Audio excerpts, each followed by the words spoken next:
मैं सलीम मंसूरी, खबर आपको दूंगा पूरी। थाने बोल में आपका स्वागत है।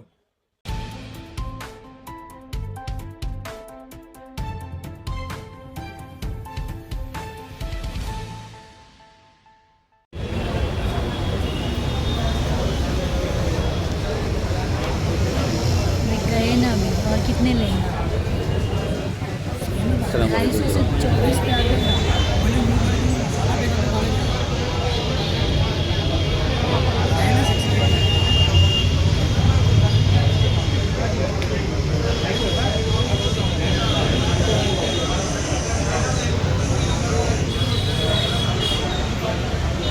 अभी बढ़ेंगे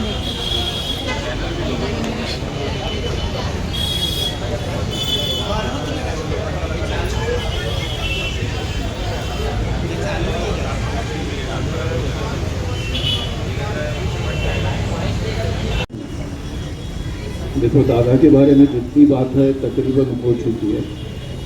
मैं इतना बोलना चाहूँगा कि हम लोग मोरेश्वर भाई, जफर भाई, नेहा मैडम और जितने भी मुमताज शाह वगैरह जितने भी लोग हैं दादा से मिलने सुबह गए थे। तो बात रखने के बाद दादा ने बोला था कि मैंने बोला था मुमरा के लिए कि 3000 करोड़ रुपया दूंगा। तो बोले यकीन मानना, अगर नजीब भाई को चुन के देते तो 6000 करोड़ रुपया देता, लेकिन तुम लोग मायूस मत होना, मुमरा के लिए मैं कुछ ना कुछ करूंगा। तो हारने के बाद में भी उसका कैंडिडेट, उसका दिल इतना बड़ा था। और हमारे पीढ़ी में, पिछले पीढ़ी का नहीं मालूम, कि महाराष्ट्र की दो बड़ी आवाज थी, एक बाला साहब ठाकरे जी और दूसरा शरद पवार जी। जो बाला साहब हमारे बीच नहीं रहे, उसके बाद में शरद पवार साहब एक आखिरी उम्र में, जिनकी उम्र इतनी हो चुकी है कि अभी महाराष्ट्र की आवाज जो उठाते, लेकिन जो अभी एक सबसे बड़ी महाराष्ट्र की आवाज उठा, देखो बिजनेसमैन व्यापारी का आवाज उठाने वाले बहुत लोग हैं, लेकिन महाराष्ट्र की आवाज उठाने वाला आखिरी चिराग जो अजीत दादा पवार है, वह हमारे बीच में नहीं रहा। ये बहुत दुखद बात है। और महाराष्ट्र के लिए, सिर्फ मराठी में आदमी के लिए नहीं, मराठा समाज हो, दलित समाज हो, हिंदू मुसलमान, सबको एक नजर से देखने वाला नेता हमारे बीच नहीं रहा। इसके लिए ये साबित करता है, गाड़ी टोपी वाला दलित समाज, मराठी समाज, आगरी समाज सब यहाँ मौजूद है। ये इस बात की निशानी है कि हमारे बीच में हमारा बड़ा भाई दादा आज नहीं रहा। हम सब के तरफ से उनको श्रद्धांजलि है और हम दुआ करते हैं ऊपर वाले से कि उनके घर वालों को सब्र जमील अता फरमाए। उपमुख्यमंत्री आदरणीय अजितदादा पवार यांच्या शोकसभेसाठी उपस्थित सगळे शोकांतिक टीम नजीब मुल्ला सदस्य, अजितदादा हे कर्तृत्वाचे महामेरू होते। त्यांनी महाराष्ट्रासाठी नेहमी कर्तृत्व केलं। लहानापासून मोठ्यापासून गोरगरिबापासून सगळ्यांची सेवा केली। ते सकाळी 6 वाजल्यापासून त्यांच्या ऑफिसमध्ये लोकांसाठी भेटण्यासाठी आणि त्यांचे जे प्रॉब्लेम्स असायचे ते सॉल्व्ह करण्यासाठी ते नेहमी सकाळी उठून त्यांच्या ऑफिसमध्ये टायमावर असायचे। असा नेता कधी कोण आहेच नाही का त्यांनी एवढ्या सकाळी उठून लोकांचे प्रॉब्लेम सॉल्व्ह करण्यासाठी लोकांना वेळ दिला। आज ते आपल्यात नाही, ही एक कल्पना करणे मनाला खूप एक दुःख देणारी घटना आहे। मी काय जास्त बोलणार नाही, मी दादांचा अनुभव सांगेन। जेव्हा दादा नजीब मुल्ला यांच्या घरी आले होते, त्यांनी टाईम दिला होता 9 वाजता, तर ते शार्प 9 वाजता रात्री तिथे आले होते। त्यावेळी सर्व नगरसेवक तिथे उपस्थित होते, त्यांच्या जेवणाचा कार्यक्रम होता। मग त्यांनी सगळ्यांना एक 1 बाय 1 आतमध्ये बोलून विचारपूस केली, कामांची याची त्याची सर्व विचारपूस। वहिनी पण होती त्यावेळेस, आम्हाला दोघांना बोलवलं, दादा नव्हते तेव्हा, पण आम्हाला बोलून त्यांनी विचारपूस केली का कसं काय पुढचं कसं काय, म्हणजे एका कार्यकर्त्याला वेळ देऊन कसं काम करायचं, त्याच्याकडून त्याची विचारपूस होऊन त्यांच्या ज्या काय कामात अडचणी आहेत त्या कशा दूर करायचं हे अजितदादांना बरोबर माहीत होतं। आज ते गेल्याने नजीब भाई यांचं खूप नुकसान झालेलं आहे। त्यांच्यावरून म्हणजे एक बापाची छायाच गेलेली आहे। तर आपण सर्व मिळून नजीब भाई आणि मुंबऱ्यातून दादांचे असे हात आपण त्यांना सहकार्य करून त्यांच्या पाठीशी राहून आपण त्यांना या दुःखातून कसं सावरता येईल याच्यासाठी आपण सगळ्यांनी मिळून या टीम नजीब मुल्ला मुंबऱ्यात एकदम चांगलं काम करेल हे बघूया। आणि मी स्वतः आणि माझ्या परिवारातर्फे दादांना आदरांजली वाहतो। जय हिंद, जय महाराष्ट्र। अस्सलाम वालेकुम, नमस्कार, जय भीम। दादा के लिए बोलने के लिए बहुत छोटी मुझे लगता है। लेकिन मैं सभी को यही बोलूँगी, सभी ने अब तक जो भी दादा के बारे में कहा है वो एक सीखने वाली बातें हैं। और दादा ने यही जो हम सोशल मीडिया पे भी वीडियो देख रहे हैं, उनका एक ही संदेश लगता है वो हमारे लिए छोड़ के गए हैं, चला कामाला लगा, चलिए काम पे लगिए, वही नई सुबह करिए। और जो भी उनका सीखा हुआ है, जो छोड़ के गए हमारे बीच में, वो हमें याद करते हुए सुबह जल्दी हो या लेट हो, लेकिन काम पे लगिए और सेवा करिए। तो बस उनको याद करते हुए शुक्रिया। अस्सलाम वालेकुम और नमस्ते।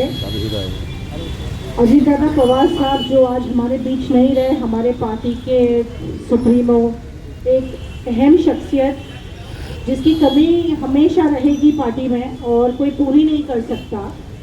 जितनी बार हम मिले उनसे नजीब भाई के माध्यम से, उतनी बार उनको हमेशा देखा फिक्रमंद महाराष्ट्र के लिए, अखिल इंडिया के लिए।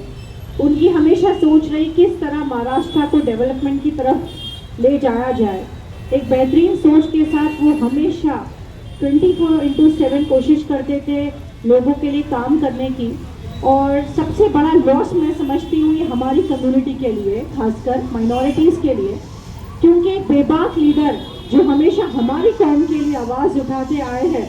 क्योंकि आज की जो सदी है उसमें किस तरह हम टारगेट हो रहे हैं, और उस इतने और डिप्टी सीएम होने के बावजूद, महायुति का एक हिस्सा होने के बावजूद भी खासकर मुसलमानों के लिए आवाज़ उठाना बहुत बड़ी बात है।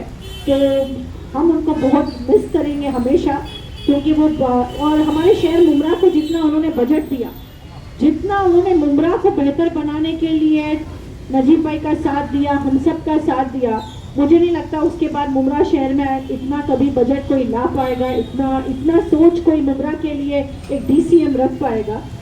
हम दादा हमेशा हमारे बीच नहीं है, लेकिन उनकी यादें और उनकी विचारधारा के साथ हम सब लोग जो यहाँ बैठे हैं, हमें कोशिश करनी है कि पार्टी को उनकी विचारधारा, उसी सेकुलरिज्म के माध्यम से हमें आगे लेके चलना है। क्योंकि उनकी विचारधारा पे ये पार्टी चलेगी तो बहुत आगे तक जाएगी। और भावपूर्ण श्रद्धांजलि आज उनके लिए बाबा साहब आम्बेडकर चौक पे रखी गई है, और उनकी फैमिली के साथ हमारा एक कंडोलेंस है, था और रहेगा। Thank you. नमस्कार, जय महाराष्ट्र, जय भीम। आज परम पूज्य डॉक्टर बाबासाहेब आंबेडकर यांच्या प्रतिमेला अभिवादन करून आज चौकामध्ये जी परम पूज्य डॉक्टर हमारे जो आदरणीय दादा थे, उनकी जो श्रद्धांजलि सभा रखी गई है, उसके लिए यहाँ पर उपस्थित सभी हमारे जो पार्टी के सभी सदस्य और टीम नजीब मुल्ला, सभी यहाँ पर उपस्थित जिन्होंने इस सभा का आयोजन किया गया, वो सब हमारे साथी। जब ऐसा कुर्सी पे बैठे रहते तो ऐसा लगता है क्या बोलूँ, ये बोलूँगा वो बोलूँगा। जब यहाँ पर बोलने को आते हैं तो कुछ बोल नहीं पाते हैं।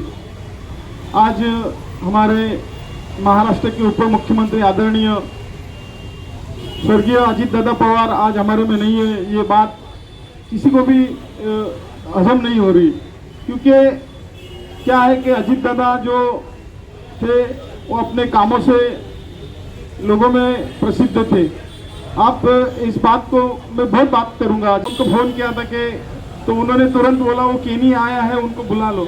मैं उनको कार्ड दिया और उनको जब कार्ड देते टाइम, दादा तुम्ही या लग्नाला खूप बरं वाटेल तुम्ही आलात तर, तो बोले केनीजी मी नक्की येईन लग्नाला, जर अधिवेशन संपलं तर मी नक्की लग्नाला येईन असे मला बोलले होते।